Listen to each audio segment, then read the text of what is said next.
All right, everybody. Welcome to Scene to Screen, a show about the basics of screenwriting. I'm your host, writer-director Cory Reeder.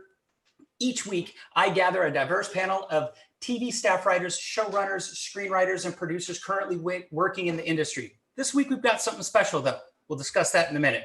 What we do is we discuss the craft of screenwriting while making sure that the conversation stays inclusive.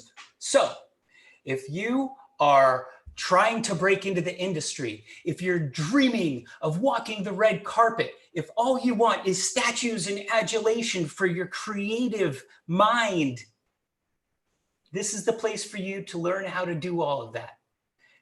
We got a fantastic cast for you today, but before I get to them, I want to be able to introduce Mona Jean Cedar. She's the one with the flying fingers of fury. How you doing today, Mona Jean?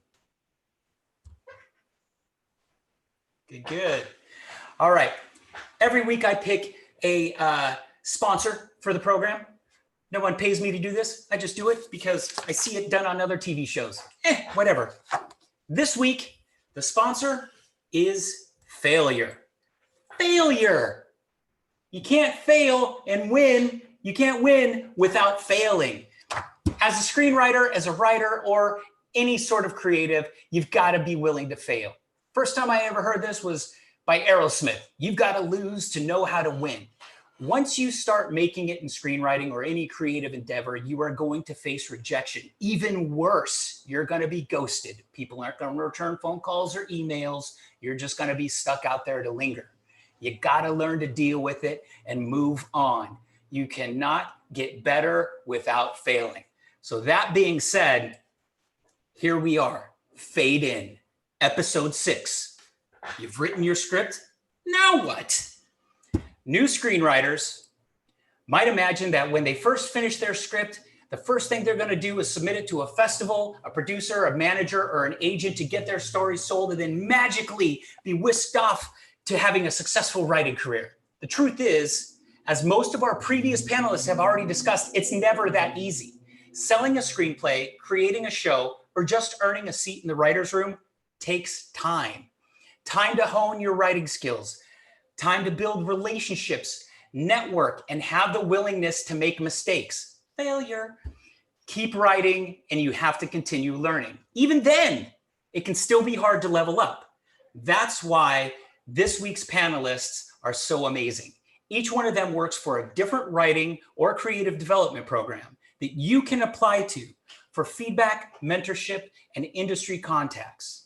So, with enough of my babble, let's bring them into the room. First off, from Film Independent, we have Associate Director of Artist Development, Angela Lee. Hi, Cory. How are you? Thanks for having me. My pleasure. It's great to see you, Angela. How you doing? Hanging in there on this Friday, which I think it's a Friday. It is still, thank God. It gets hard to tell these days in quarantine, but c'est la vie. Maybe after 75 days of this, we're getting used to it. I don't know about that, but yeah, maybe. Well, hey, rather than me introduce you, I gave you 60 seconds to introduce yourself. So I'm going to hold up this handy clock here that's going to start counting down, and you just go for it. Are you ready? I guess so. On your mark, get set, go. Hi, everyone. My name is Angela Lee. I'm the Associate Director of Artist Development at Film Independent. Film Independent is an arts nonprofit based in Los Angeles. We are a membership-based organization, which means anyone who's interested in arts and filmmaking can be part of our community. We have a robust education program for the public and for our members. But where I come in is in the artist development team, where we run several filmmaker and storyteller labs throughout the year. And I run specifically the fiction feature film programs, including the screenwriting lab, the directing lab, the episodic lab, the producing lab, and our fast track finance market. And on top of those, there's a separate program that I'd love to talk about as well, is Project Involve. But happy to dive into a lot of that in our conversation. Perfect timing. Thanks, Angela. All right, Next up is Jeanne Mau, Senior Vice President of Global Inclusion for ViacomCBS. Jeanne, come on into the room. Hello. Hi. Hey! Cory. Working from home today. Working from home.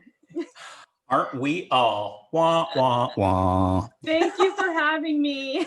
My pleasure. Thanks for being here. So, Jeanne, I'm going to give you 60 seconds on the clock and tell us about you and what you do. Ready? Hi, all. I've been with CBS, now ViacomCBS, for the past 20 years. I started off as a current programming executive for 15 years, covering current shows on the network. And 6 years ago, I joined the Diversity and Inclusion Department, now the Office of Global Inclusion. And I oversee a department that builds out initiatives to help artists and writers break into the space.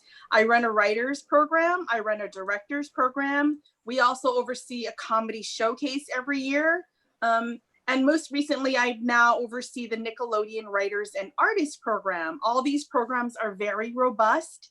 Most of it's not necessarily teaching you to write, but more teaching you the business of how to get in, how to stay in, the nuances of meeting. So a lot of those things, the soft skills that help you get in and stay in the business. Nice. Right on. Perfect timing. Thank you very much, Jeanne. Next up, we have Grace Moss, Director of Talent Development and Inclusion at NBCUniversal. Hey, Grace. Hi there. Hi, Cory. Thank you so much for having me. Thanks for being here. I'm going to give you 60 seconds. Okay. Tell us what you do. Ready, Sure. set, go. Cool.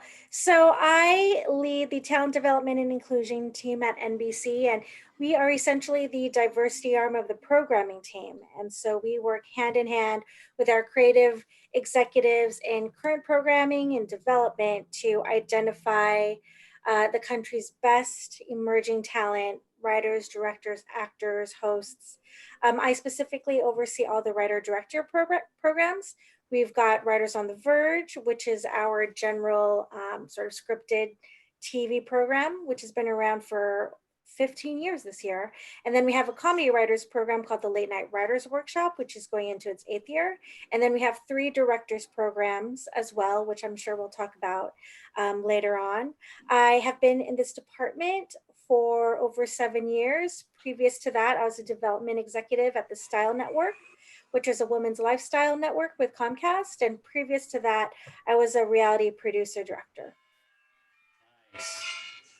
Thank you very much for being here. I did my short stint in reality, and it was short. Tough business to be in, reality TV. All right, here we go. Our last panelist today is the Director of Talent Development and Programming for Warner Media. Please welcome Robert Petla. What's happening, Cory? Not much. How you doing, Robert? I mean, man, I'm quarantined by the beach, so you know, there's worse places to be. I hate to say this, but I don't feel so sorry for you. Well, that being said, let's get you into this for 60 seconds. Tell us about you and what you do, please. On your mark, get set, go. Sure. So as Cory said, Robert Petla, Director of Talent Development and Programming for Warner Media. Previously just HBO, but essentially what we do is we're like A&Rs for writers and directors, similar to Grace and Jeanne and Angela. I go out in the world and I find new writers and directors, new storytellers to bring into the Warner Media ecosystem with an emphasis on women and people of color and other underserved parts of the community. You know, I similarly help run our writers and directors program, HBO Access. I manage all of our visiting programs, from our visiting directors program, our visiting writers program, our visiting cinematographers program, and our post-PA program. And in general, it's our job to make sure that HBO and Warner Media stay at or above 50% when it comes to episodes written and directed by women and people of color. So, and nice. I love writing my beach cruiser brandy. I'm really good at video games. I played saxophone as my youth, played college football. How much time I got left? Bam. You got 5 seconds. I'm mixed. I'm Black, white, Native American, and Hawaiian. Bam. Woo! Right on. Quadruple threat. Awesome. Well, let me shut off this timer now that bit's over. Let's jump into some questions here. So as a little bit of a primer, this is our 6th episode of Scene to Screen, and half of the working writer panelists that I've had on in the past have all benefited from writing programs and fellowships. Justin Simeon, Danielle Perez, Jennifer Derwingson, Elaine Lowe, Mark Muzinski, Giselle Legere, John Hartman, Nic Novicki, Maria Escobedo, and David Radcliffe. All of them, you guys might even know some of them because they were in your programs. All of them participated in some sort of studio network or artist development program before getting staffed and hired as writers. So let's get into what these programs are, what they do, and what people at home need to have ready in order to submit. I know each program, you've given a little bit of the primer about the program. Each one is a little bit different. So Jeannie, but what I would like to do is kind of get into some of the nuances that makes them different. So we're going to kind of go around the room here. Jeannie, I'd like to start with you. If you can sort of specify what is unique about the CBS program for everybody, that would be amazing. Sure. So I'm going to focus on the writers program. All our programs collectively work to attempt to do the same thing, and it's to bring you into the system and to access your talents and to get you in front of the actual people that are going to hire you. Our program is 8 months long. You apply with a letter of interest, which we read and we take very, very seriously. You apply with a pilot and you apply with a spec. And out of that, we pick between 6 and 8 writers. And we match you up with an executive mentor within the company, usually a comedy, a drama, current or programming executive, and they work on a piece of material with you, usually a pilot for 3 months. And then come January through March or May, we have 1 night a week workshops where we teach you everything about the business. So less about the craft because you're already done with what you're supposed to do, but everything about the business. We sign you with agents and managers. So we have an agent and manager night. But for the most part, a lot of our workshop is focused on bringing in showrunners to come and sit down and talk about what their show's like, the nuances of pitching, how to break a story, how to navigate kind of a room, which is really, really new to a lot of writers. We really focus on the business, and we're looking at retention. We're looking at sustainability more than we are just to staff. We're looking at building an ecosystem that focuses on the long game of building out really good skill sets that help kind of you throughout your career. Because at the end of the day, we really want showrunners more than we just want staff writers here or there. We want people to be in positions of power where they have a seat at the table and they can dictate who gets hired, what stories are told, and who we're reflecting. Nice, nice. Thank you. Grace, how about you? Sure. Our programs, are very similar. We have very similar objectives as far as introducing our executives with talent that they may not already have on the radar. For us, we are about equal parts sample and the professional development and industry insight. So for us, we actually changed it this year for our submissions. We historically have always asked for a spec and then later on an original pilot. This year we changed it, so we asked for 2 original pilots up front. And so we're no longer asking for a spec. So that's one of the bigger changes this year. As far as the program itself, we usually will spend the first half of the program, which is usually October through January, working on a brand new original pilot. Depending on the progress of the writer, if we can fit in a second sample, we can. And then the back half is really focused, like Jeannie, similar to having industry sessions. So we will bring in showrunners as well. And then we'll do a night on branded marketing, a night with reps. We also pair them with an executive within the company, whether it's from the network or studio or the cable side, to work with them throughout the whole program. So we get them connected in October so that they have several months to help polish and groom them, leading them into staffing season. So when we complete the program around March or April, it obviously leads us right into staffing. So they've got a couple great samples. They have a greater understanding of the industry landscape in general. And then they're now also very connected to a lot of internal executives who can now advocate for them for staffing. Nice, nice. I forgot to ask Jeannie this, but I'll ask you guys. 2 additions. What are the fees to submit, if any? And if somebody's selected and they live out of state or whatever, how does that? Because I know some of your programs give sort of a stipend. So how does that work for NBC Universal? Sure. For us, we don't have any fees for any of our programs across the board. If somebody who lives outside of LA is selected, it's on their dime to move out. We did have a comedy writer based in New York who actually, his son was just born at the time when he got into the program. And so he just put himself out in LA for a couple months, and then later on his family joined him. So we don't have a stipend for Writers on the Verge. For our late night writers workshop, we do give a couple $100 if you do have to travel. And that just helps offset some of the costs if you're not based in New York. Yeah. Jeannie, what about for CBS? Same here, no fee to apply, nor do we relocate you if you're coming in from another state. In years past, people would honestly, for the 3 months, I mean, you could theoretically do it not having to physically be here. But for the workshops, we ask that you are physically present. I don't know what it is now, but it definitely is important for you to be in the room with us, but you have to fly yourself out and put yourself up for the duration of those 16 weeks. Got it. Okay. Robert, how about you? Sure. So I'll start off by saying similar, no fees to apply. Just to kind of give you a ballpark though, we get about 1,500 submissions for our directors program. We pick 3 people. We get about 3,500 submissions for our writers program, and we pick 8 people. So it just kind of gives you an idea of the competition.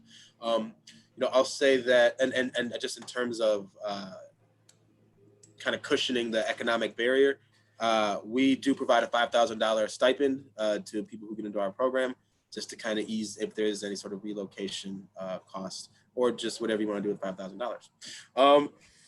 So what makes nowadays, sorry to interrupt, but nowadays that's probably by toilet paper and paper towels, hand sanitizer. I'd say what makes our program unique, I don't need to go over the master classes and stuff like that. I think that's something that we all have. I'd say what makes our program unique, the 2 things are, one is our writers and directors program alternate each year. So a lot of my cohorts down there have a writers and directors program every year, and ours will be a writers program one year, a directors program the next, writers program, and so on. And our directors, the other part that makes us unique is we actually make something in our program. So the 3 directors from the directors program are then paired up with 3 of the writers from the writers program, and they make a short film or pilot presentation version of the pilot that the writers wrote in the writers program. And then over the course of 2 weeks or 10 days, we shoot these pilot presentations, which are short films essentially. We use an all-female camera crew. We like to practice what we preach. And then those short films go on to live on all HBO platforms. We do screenings in LA and New York. We have creative execs and producers and managers and agents come out. Last year, 2 of the films premiered at Tribeca. One premiered at South by Southwest. Nice. So, always great exposure. There's a great opportunity for you to, we pull people from our HBO productions. So it's a wonderful experience, man. And Awesome. I know someone's going to ask me this because I've got a lot of females that I like to crew up with on stuff. How do you select your female crews for your productions? Are they people already within the world that you're working with, or is that a different program? We rely on our department heads. They know what our mandates are. And then again, you do programs every other year, you go back to the same people, Now, post-COVID, I will say, in this brave new world that we're in, we have pivoted our program a little bit, in the sense that instead of picking 3 directors to make a production this year, we are picking 10 finalists to participate in our program. Because it's all going to be like this. It's all going to be web series based, remote located. We're not going to be able to produce anything this year. Best case scenario, maybe we pick 3 out of the 10 to produce something at the top of next year. But we're going to change our program a little bit this year just to have it all kind of digitally remote. We're still going to have the master classes. We're still going to have mentorship. Just won't be able to make anything in 2020. Yeah, it's a brave new world. All right. Last but not least, Angela, tell us about Film Independent, which I love it. Mild plug. Thank you, Cory. There's so much. You know, as a nonprofit, our mission is to champion creative independence in visual storytelling and champion artists who embody diversity, uniqueness of vision, and innovation. And I would say those are the three pillars that we look at when we're evaluating all the different applications and submissions that we receive for all of our programs.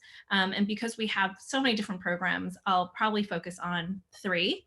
Our screenwriting lab, which is a 1 week long intensive now held at the end of February, where we bring together a group of 6 to 8 screenwriters with feature-length fiction scripts to workshop. And I think across all of our programs, what we're trying to do is give our selected fellows a community with their peers to build confidence in how they move forward both creatively and strategically with their projects, and then expand their network with the industry. And so everyone is paired with a creative advisor.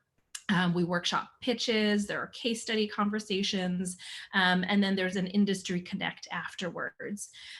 We have our episodic lab going into its 4th year, which will be held in August. Historically, it's been a 5-week-long program held 2 to 3 times a week in the evening because so many of our fellows work in television. You know, being flexible with the times, we are, you know, very open to potentially holding this lab in a modified format virtually, which we've successfully done with our documentary lab, and then actually very recently our directing lab. Our episodic lab has been really wonderful because we had been working with our founding partner Netflix on our episodic lab. We select 6 fellows for each year who have a pilot, an original pilot, either half an hour or hour long, which we workshop again with creative advisors. They're also paired with industry executives, whether it's from Netflix or other pods.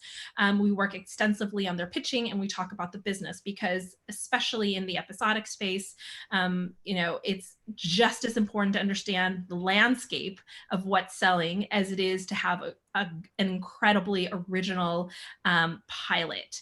And so we work on all that. And then, you know, in the past few years, our fellows have had the opportunity to also shadow in a writing room of a show on Netflix. And then we usually do a great pitch, final pitch event with the Netflix executives as well. So it's been a really wonderful program and excited to do that again this August. Nice. And then we have, just to mention something a little bit different, but Project Involve, which is an incredible program. I think we're in our 27th year now, where we select 30 filmmakers from underrepresented communities, women, people of color, people with disabilities, women.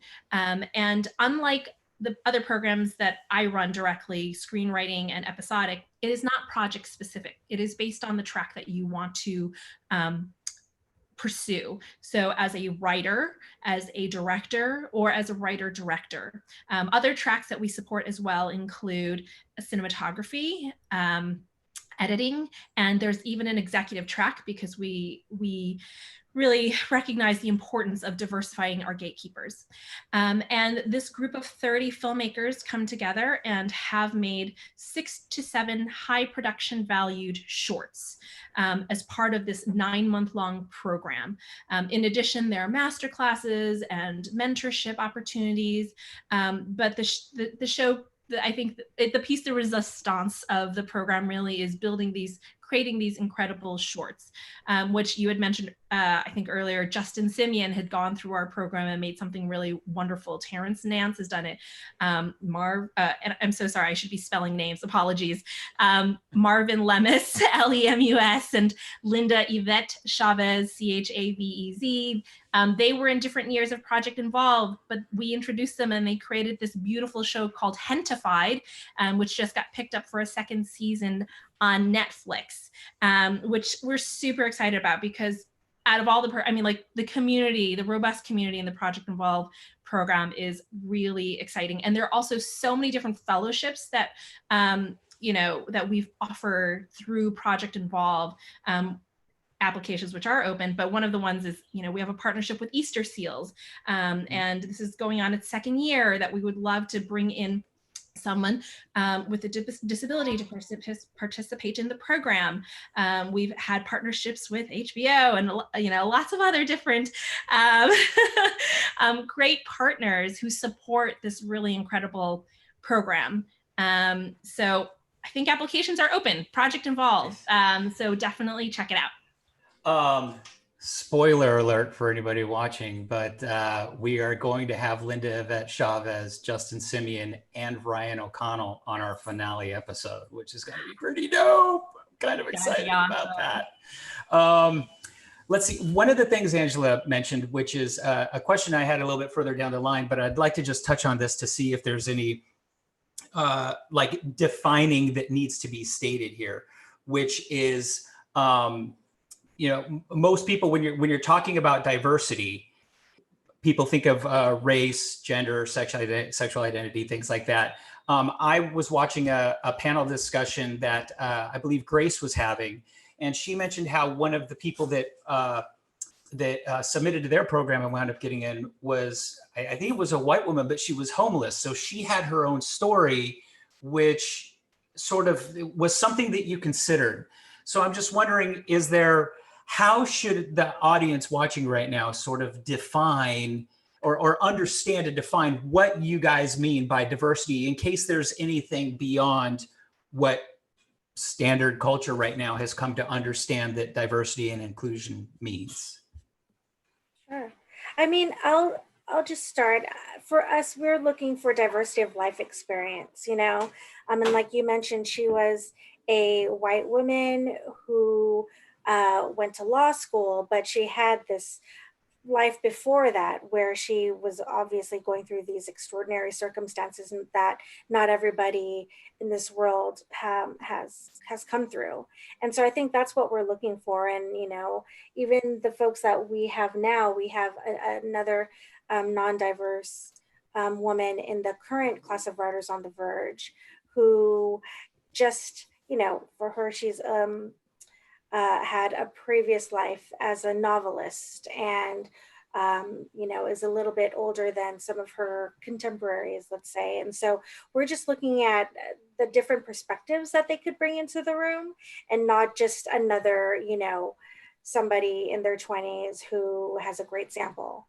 We were looking beyond that, which is why I think those personal statements that Jeannie had mentioned are so important, and the essay questions that we ask are there so that we can find that deeper layer of your life story, and how that all shapes your voice as a writer. Can I just add, I think it's really important when we're curating writers, specifically writers and artists, is we're looking for storytellers, and we feel like the most robust storytellers are the ones who have unique life experiences. And so for diversity, I think across the board is like, how is this person going to be valuable to this show?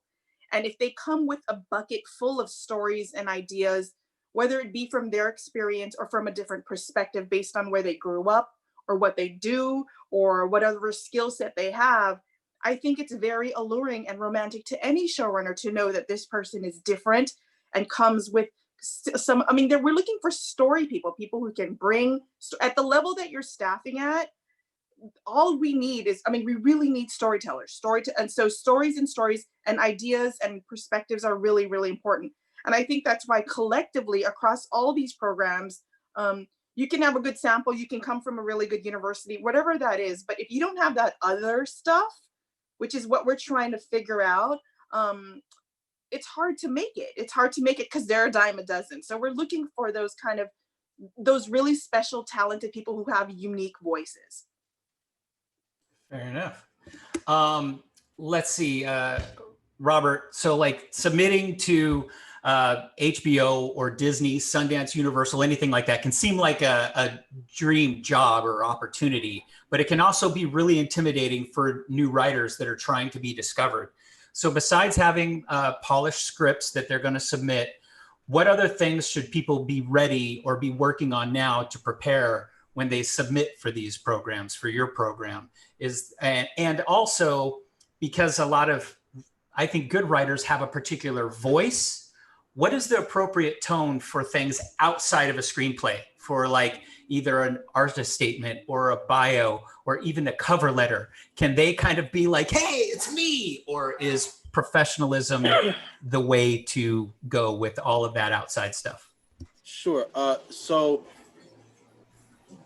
again, so one of the things that I think is really beneficial that we do in our series of master classes that we provide for our fellows is we bring in a personal coach. Like, we bring somebody in to talk to our writers and directors about, look, how do you talk about yourself in 30 seconds versus 90 seconds, right? Versus 2 minutes, like, right? Like, you have to be able to have all those iterations of talking about yourself, because you may never know how much time you're going to get with an executive.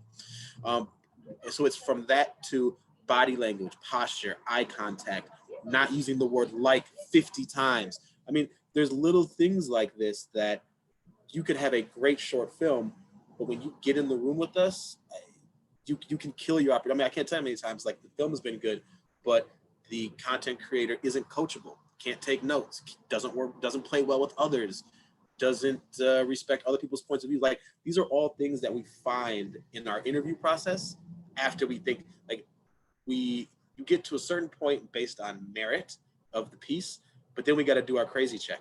And that's part of the crazy check, is like, you know, who are you as a person? And so I would say there's a time and place for everything. You know, I think that when it comes to written statements and works, I don't want to see colorful fonts and different things, bold and exclamation points all over the place. Like, no, show me you can write, right? But when I meet you and I talk to you, yeah, man, give me all the character and give me the vibe and give me your, you know, give me the secret sauce. But there's a time and place for everything, you know? So, yeah. Nice. Anybody have anything to add to that, or everybody agree? Time and a place. Nice. Let's see. This might kind of fall underneath the same heading, but people in Hollywood, or you hear people in Hollywood say often that it's who you know, not what you know. So should applicants be adding in special letters of rec from their uncle who is a featured extra on some TV show, or should they be stalking you and messaging you guys on LinkedIn, or sending, I wrote this and realized how unapplicable it was. Should they be sending boxes of fresh baked cookies to your office, which nobody's at right now? Does any of that stuff help, or is it put the work into the program submissions? Jeannie? Well, go ahead, Jeannie. So we take it into account, but not as much as people or one might think. It really is the letter of interest, which paints us a canvas of who this person is. Because quite frankly, we're not going to be spending time with the person who sent the letter of recommendation, although we respect it and we appreciate it. It's really about the letter of interest, the body of work, and then the other 50% is, can you close in a room? What's your meeting like? Do I want to spend 12 to 15 hours a day with this person? Do I think she could contribute effectively? Is the personalities kind of a match with this specific show? So it really is, I mean, it isn't an exact science because everything we do is subjective, especially writing. But we really want to make sure that we're matching people up with the right person in terms of shows. So it becomes, yes, we do a social media sweep on who you are as a person, what type of things you like to do and don't like. It's really matchmaking. And we think we have a good handle on it, but I think spending time with that person longer gives us a better perspective of who they are and what show we think they'd be great on. In spite of the fact that they may want another show, we think they're better on this show, because we're not necessarily looking at themes of shows. We're looking at where we think you're going to thrive and where you're going to stay. I'll say all recommendations are not created equal, right? Like, we absolutely, you know, we want it to be merit-based, right? So when we get calls from managers or agents or publicists and stuff like that, and they push for their client, Joe Schmo is so great, he's so talented. I get that. You're supposed to say that. You represent them, right? But when I get a call from Jeannie or Angela or Grace, and they're like, hey, so-and-so went through our program, they're applying to your program, they're awesome. I'm like, oh, all right, cool. Like, I keep a spreadsheet of all those kinds of recommendations, and I make sure that executives, because look, 3,500 submissions, our small team can't go through all those. So we use, we use coverage, we use readers, we use screeners. But to make sure that those personal recommendations don't fall through the cracks, I keep a spreadsheet and make sure that HBO executives put eyes on those personal recommendations. Fair enough. Let's see. As far as when it comes to submitting things, I'm sure this time of the world that we're living in is going to be inundating you guys with a bunch of submissions that have something to do with isolation, COVID, quarantine, or God knows what. But are there any particular topics that you guys, when you look for submissions, are there any particular topics that you're looking for in the writing? So whether it's character driven or like contemporary, like now, topical, political, and also is there any type of writing that is just like out, like you don't want genre pieces because nobody's producing things except for the BBC that is like takes place 200 years ago? I'll just start and just kind of piggyback on what everyone else was saying. I think for Film Independent, in the application process, we're really looking for an original voice in the script. Some people might say, oh, Film Independent really works in the indie filmmaking space, whatever that means, just coming of age dramas, but that's not the case. Independent can be quite wide, and even what qualifies for the Film Independent Spirit Awards are movies up to $20 million. And so we're very broad and open to projects that are sci-fi, comedies, dramas. There are all possibilities. I think what defines us, again, are the pillars that I mentioned at the top of my introduction, and then also just an original voice that comes through in your writing, whatever you choose to write about. And that also starts back to what you were asking earlier about cover letters and artistic statements. If I have one pet peeve, I think especially as writers, you should be able to be concise while being able to convey your voice and your enthusiasm. And like Robert said, there's a time and place for like the big personalities to come out. But I've read enough that, even in a paragraph or two, the heart, the authenticity, what's important to you can really shine through. And so I think those are some of the things that we're looking for. And again, we're very open. Again, if you embody diversity, innovation, uniqueness of vision in your scripts, whatever that is, even if it's a big sci-fi project, like we're excited about it. Nice. Yeah, and I would echo a similar sentiment. I think for us, a lot of times samples will be like another iteration of This Is Us, or another sort of procedural that's similar to sort of the Chicago universe.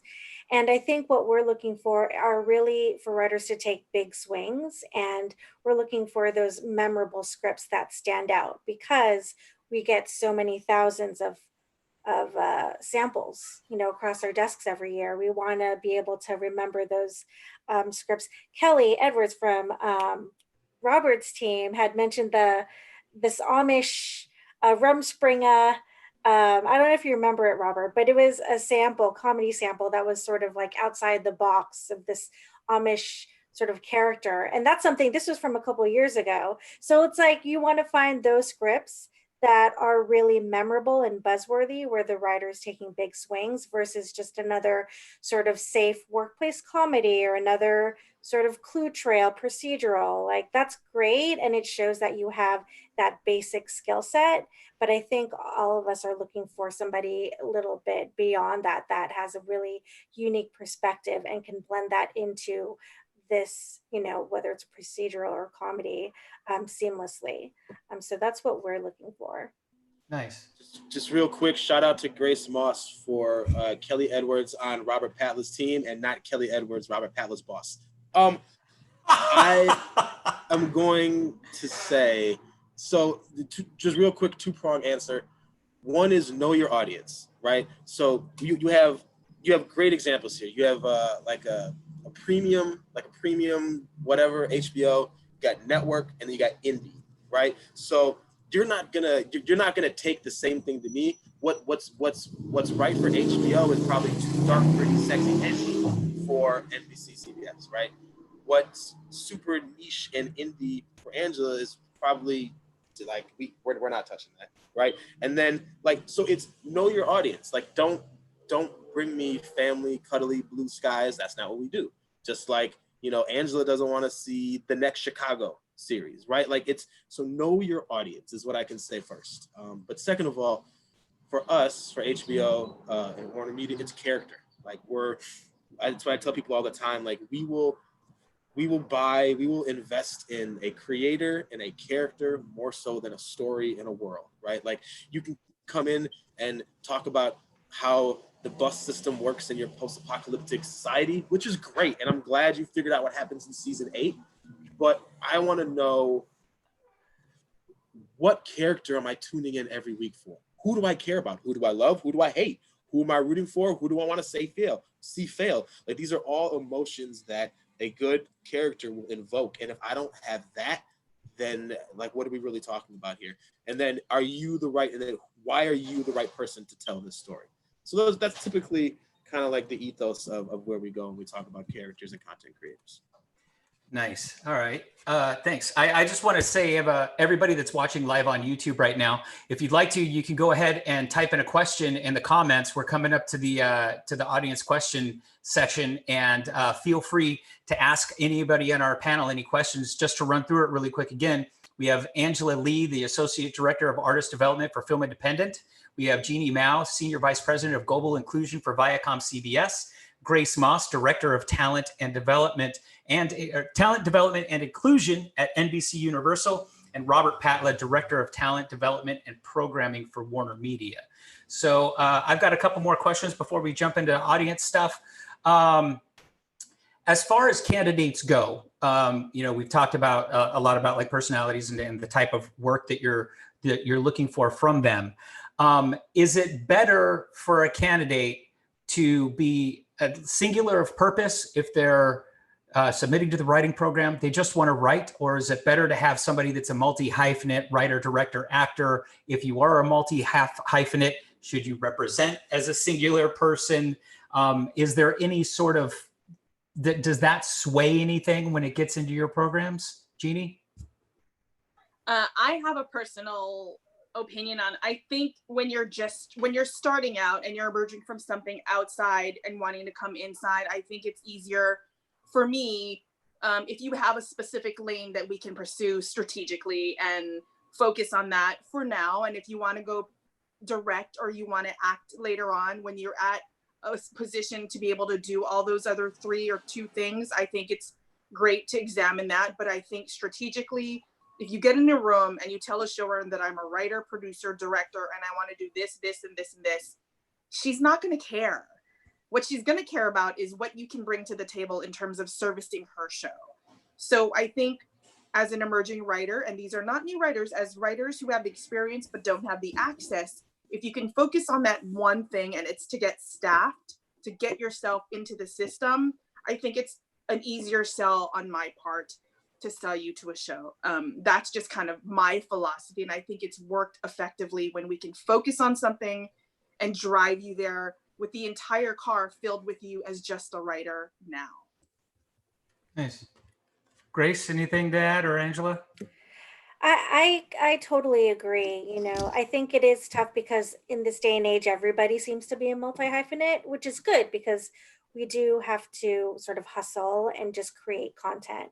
From our purview, it really, really helps us help you if you can, you know, sort of pick writer or director, because those lanes to get to where you want to be are very different. You know, shadowing on a series versus you know, being a staff writer in a room, they're different steps to get there.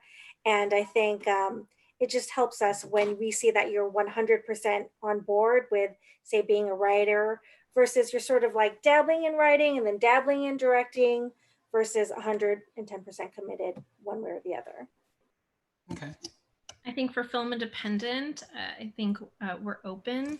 Specifically in our screenwriting lab, we usually have a good mix of both writer-directors and writers. You know, sometimes with these programs, you know, writer-directors are easier to support in a screenwriting lab because they're driving these projects and there are more hurdles, I think, if it's a writer who has to package with a director or producer and all these other pieces. But we recognize how crucial it all starts on the page. And we always want to make sure that we support pure writers. Episodic space, pretty much everyone in that program wants to pursue a career in episodic, but they may come from different media, like they could have been writer directors working in the fiction space. Maybe they've even come from the documentary space. We really are looking at your story and why you want to do it. And I think in addition to, again, evaluating through the Film Independence mission and pillars, we always have to ask ourselves, why you, why now, why this project, and take all those things into consideration. I think if there's any program where I think we really want you to choose lane. Our producing lab, I feel like, as a writer director, often you are producing your own projects, but for our creative producing lab, I think we are looking for people who are really dedicated to doing that, only because it's such a hard track to work in. But yeah, we look at it on a case-by-case basis. For us, I would say where this comes most into play is when we get a writer director who's like, what if I enter your program as a writer one year and then the next year I apply as a director? Can I direct my own piece? And our answer to that is always no. And that's because part of being an episodic director is stepping into unfamiliar territory with a team you're not used to, on unfamiliar ground, on somebody else's home court. And so we try not to cater to you, right? Like, we don't want you to use the DP that you're comfortable with and the editor that you hang out with and the AD that you go to lunch with. No, the experience is supposed to be you with a bunch of total strangers who are used to working with each other, and you're the odd person out, and you have to be armed with the skills to be able to make that work. So we try not to coddle them. I mean, that's really the only place. Other than that, I typically find that writers and directors are both out of necessity. Right, like they're a writer and they're like, well, I couldn't find somebody to direct my stuff, so I just started directing my own stuff. Or they're a director and they're like, I just really had this story that I wanted to write and nobody else. But they usually have one discipline that they favor. And so, I don't think we look at it either way. But when it comes to directing their own piece in the program, we wouldn't let them do that for the reasons I explained. Yeah. All right. Thanks, Robert. Last question, and then we've got an audience question for you. If people submit to your programs and they don't get in, in the past, can they resubmit? Can they resubmit with the same writing sample if they've done significant changes to it? Or can they submit multiple things? Can they submit like, here's this script and here's that script or whatever? Angela, I think Film Independent has the most programs to offer. What's your take on that? We definitely, there's no policy about not being able to resubmit. We definitely have had fellows who've resubmitted. Going back to the creator of Hentified, Marvin Lemus, he has a whole story about having applied for Project Involved for, at least 5 years straight, I think, and not getting in. But he just really wanted to be part of that community. And with every year, his application, I think, got stronger, and just his point of view and what he wanted to accomplish until he eventually did get in. Now, I'm not saying that every person should apply as relentlessly. I think when you're looking to reapply, and again, I think you can absolutely take that into account. I would ask yourself, again, for the screenwriting lab, for episodic labs specifically, have you pushed yourself far enough with your projects yourselves and within kind of your own community and collective that participating in our program makes sense? And if you weren't able to get in the first year and you apply again, we actually have part of our application, we've asked if you've applied before, and you check it and we ask for an honest answer. Like, how have you grown? How has your project changed since the last time you applied? Because we want to take a look at that growth. That being said, I think as Jeanne had said earlier, our writing is subjective, right? And in addition to looking at your project through the lens of our mission, there's just so much talent, and we only have so much space. And sometimes it's really, again, understanding the need of why now, and sometimes after applying a couple times, maybe it doesn't make sense. Maybe it's better to put that project aside and try a new project. But you have to have a good sense of that. And also at the same time, you should just not take it personally if you haven't gotten in either, because there is so much incredible talent, and we wish we had the capacity to support everyone. But know that, we are looking at it all and rooting for you. It's just a capacity issue. And then we absolutely have had filmmakers apply with multiple projects. I would say personally, I think, if there's one that you are especially passionate about, I feel like it's stronger if you apply with one project, but again, we look at everything. So if you feel passionately about more than one project and you want to submit for, a couple applications, you absolutely can. And I will say, in talking about project involved, because we have a writing track, a directing track, and a separate writing director track, you have to apply to them all separately. You have to make a choice, kind of like what Jeannie and Grace were saying, like, what is your lane so that we can best support you? But there are some people who, might want to apply for both. So that's a possibility in the case of project involved. One of the things that you said is it rings of one of my favorite acronyms, especially working in this industry, which is Q-tip, quit taking it personally. Let's see, Jeannie, Grace, Robert, anything else that, like, as for your programs, can people resubmit the same pieces or anything like that? It's fine. I mean, look, there's no rule against submitting. Well, first of all, you can only have one submission per year, so you can't submit multiple times in a year, right? So I don't want to see your name 8 times in our film freeway, right? But I would say this: be careful, right? Because, as Angela said, and I would be curious, the gentleman that she used in the example that applied 5 years in a row, I'd be curious if he applied with the same piece 5 years in a row, or if he just applied 5 years in a row. This is a difference. When I see somebody who submits the same short film that they submitted 4 or 6 years ago, it makes me wonder, what have you been doing since? Right? Like, how can this be your only and best work? How have you grown? Where are the other samples? And it's harder to make something than to write something. So if you're telling me that year after year after year, this is the only thing, you're telling me this is the only thing you have. And that, to me, that's a consistency issue, because you're going to need at least 3 pieces of material to make it through our whole process, right? Like we read one script the first round, another script the second round, then you got to come in and pitch on a third script. So you're telling me you only have one in the bucket, and it's I don't think it's a good representation. So if you're gonna apply multiple years in a row, switch up the content. Fair enough. For us at CBS is we actually recommend that you apply over and over again. This is the long game. This is kind of writing's evolution. It's a marathon, not a sprint. So we track people who apply over and over again. We've had a team apply 4 years in a row. They were repped at CAA and they made it in the 5th year. So it's the long game, and to be discouraged after the first year in terms of not getting into any program, you're in the wrong business. This is, we're just trying to minimize that. So we ask you to apply over and over again. You cannot apply with the same material, because if you do, it informs me. It informs me in terms of what you've been doing, and you didn't get in the first time because of that piece of material. So you're setting yourself up for a disadvantage when you're applying with the same material and having done a couple of passes. It just doesn't fly. So yes, apply over and over again, and no, you cannot apply with the same material. Yeah. Good. Yeah, Got to really keep things fresh. Oh, sorry. Really quickly, just to add, we're along the same lines as Jeannie, as far as we do encourage people to apply, and we do take, if you want to submit the same sample, that's okay. But again, it's to your detriment or benefit if whether or not you've made changes. And we have compared scripts, and some people have submitted the same sample with very little changes.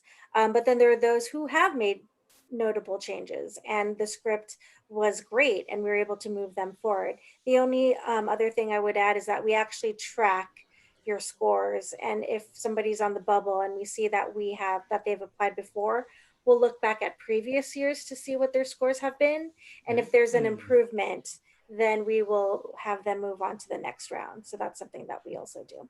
Nice. Just real quick, Cory, can I just say something real quick? Yeah. It's just that, look, I a lot of times I speak to writers and directors, and they get so discouraged by the volume of submissions that we get, right? And look, I get that we can only pick 3 directors. I get that we only pick 8 writers. But I can't, like, all these wonderful women right underneath me, like, we're all on email chains together, right? Like, if you don't get in the program, we still keep lists of who we love. We got lists of people who are too qualified for the program. We got lists of people who weren't quite right. We got lists of people who we can help instead of the program, because it's not quite like, and we are constantly sharing these lists and these names, these recommendations. It's not a competition between us. We don't hoard talent. We want the talent to succeed. So if you don't get in, it is not the end all be all.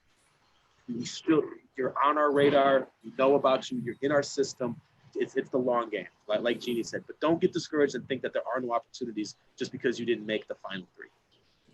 I think that's why I chose this week's sponsor for the show, Failure, because you gotta get back up when you fall down. You got to keep on coming back and do it again. We got a question from Spencer, who's on YouTube, and I think I can answer it just to keep it really quick for you guys. He wants to know where he can find the applications for your programs. Spencer, if you come back here in maybe about 10 minutes after we wrap everything up, I'm going to put all of the links to all of their stuff in the show notes here on YouTube. So you'll be able to go down and just click away, and you'll be able to find everything for all of their programs here. I got one more audience question, but I don't think it'll wrap up quickly, but I'm going to throw it out here. And if anybody can succinctly wants to take a bite of this apple, let me know. They're talking about candidates and the type of work that they're writing. Should the candidates mirror their writing as who they are as a person? So do you seek Black writers telling Black stories, people with disabilities telling people with disability stories, Latinx, LGBTQ, etc., or can there be streams crossed within all of that? Told you it was a big apple. I demand for writers in our program to be able to write everything.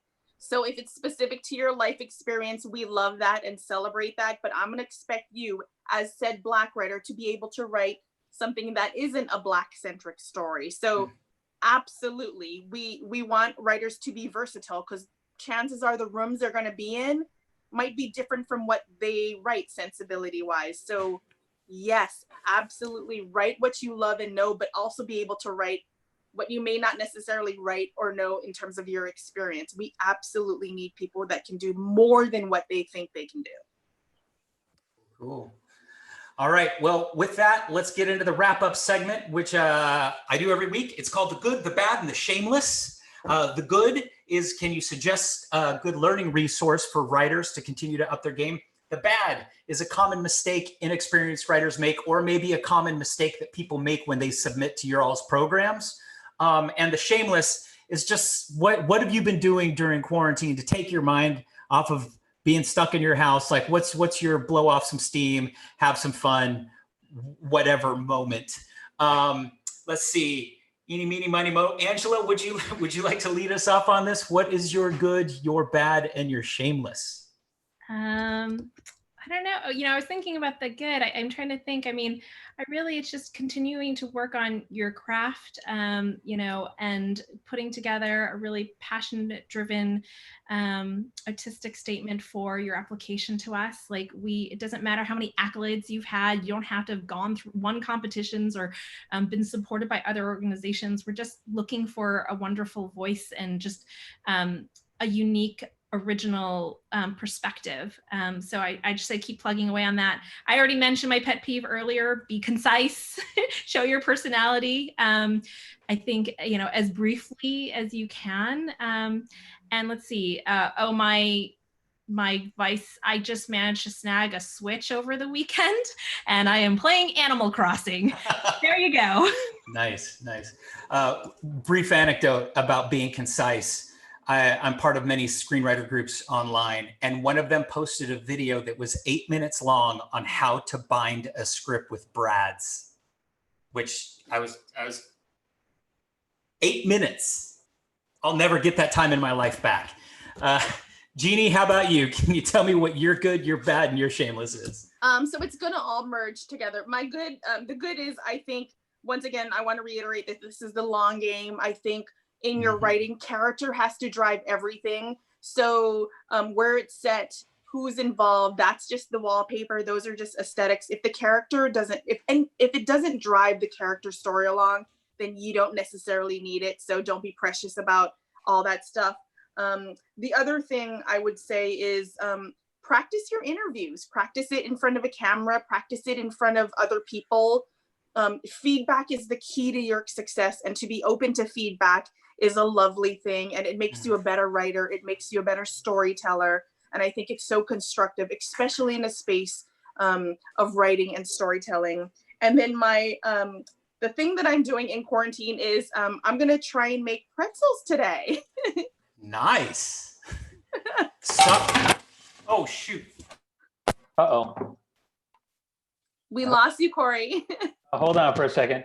In my excitement there, my entire computer system just jumped all over the place. We'll send you some pretzels. I had a very important question I was gonna ask. Hold on. Start my video. There we There go. you are. Oh, now you get to see the dirty side of my office. My very important question was going to be hard or soft pretzels. But Soft pretzels. Soft pretzels. Oh boy. Oh, hey, I'm back on the right side. Whew. All right, technology. Whew. Persevere.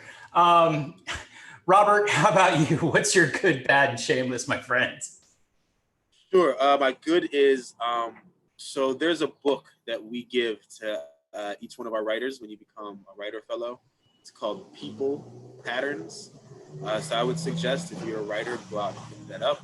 It essentially breaks down, it breaks everybody in the world down into 4 different archetypes, similar to if anybody's familiar with like Myers-Briggs, but it breaks everybody down into 4 different archetypes. But the beautiful thing about the book is then it also gives you examples throughout the history of film and television so that you can identify these characters that are always based off these same 4 archetypes. In other words, if you can master these 4 archetypes, like it'll go a long way in your character developments. So I would say pick up People Pattern.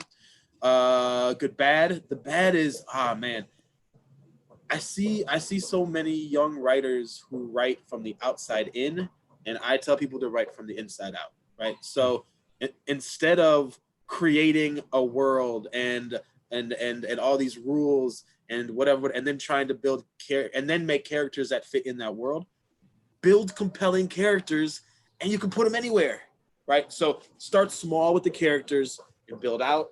Don't start big with the world and then worry about the characters later.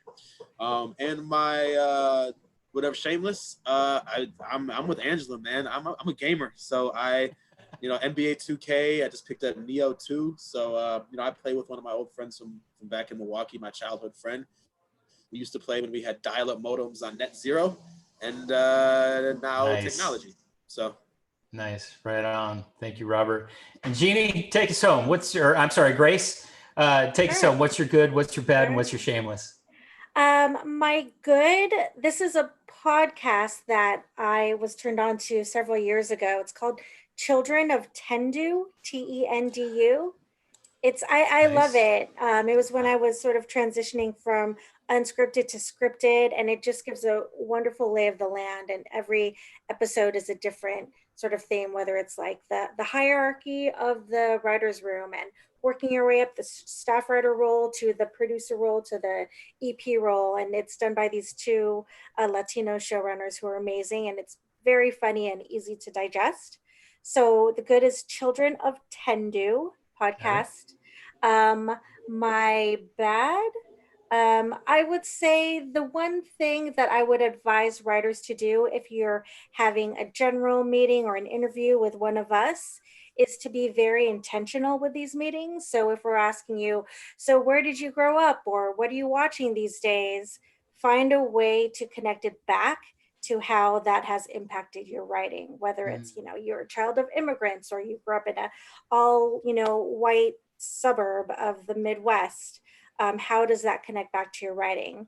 And make it very engaging, a conversation too, so that we're not just shooting all these questions at you without building rapport. And then as far as my quarantine escape, besides drinking martinis, I would say cooking, doing a lot of cooking and listening to podcasts. I don't have that commute anymore, which is good, but that was my, 2 hours of time to listen to my favorite podcast. So I get to cook now, and I do listen to podcasts while I'm cooking. Nice. Awesome.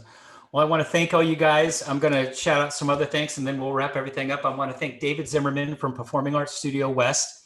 He had me on his show, Meet the Biz, this week, where I was able to pitch this upcoming episode and talk about scene to screen overall. You can find Meet the Biz and Performing Arts Studio West on YouTube. They have a lot of great interviews with industry professionals. I also want to thank Nic Novicki from the Easter Seals Disability Film Challenge. Wyatt, Muma, Ajit, I just screwed up Ajit's name. Ajit, Samra, and Tiffany Smith, Anoa'i. I hope I got that right. Ajit Samra. Shout out to Samra. Shout out to my assistant. It was relationships with all those people that were able to make me bring all these people on the screens here come to you at home. So thank you to all of them. One more time, thank you to all of you guys. And thank you to Mona Jean. Woo! This is how you applaud to the deaf community. Thank you, Mona Jean. Much love to you all. Keep on writing. Keep on submitting to these fantastic programs. And I will finish with this, that it's like, we're all trying to make good content. We're all trying to write good things. And we all have the dream of having successful careers, but we can't do it alone. And what's fantastic about all of your programs is that you help people level up. Film festivals, you might win a screenwriting film festival and that might be great, but they're not going to sit you down with professionals. They're not going to help lift you up within the industry. So take the time to invest in your skill and submit to these programs. And one last plug for Film Independent. You can be a film member at Film Independent and they can still help you do stuff without joining any of their programs. Since I moved to LA 10 years ago, I've been a member of Film Independent and I still go to their functions. So that's great. That's enough out of me. Members, Cory, there's a $5 discount on all of our membership levels, like through the end of the month. So definitely check it out. Nice. I'll have links to everybody's stuff in the show notes. Have a wonderful weekend, everybody. We'll see you soon.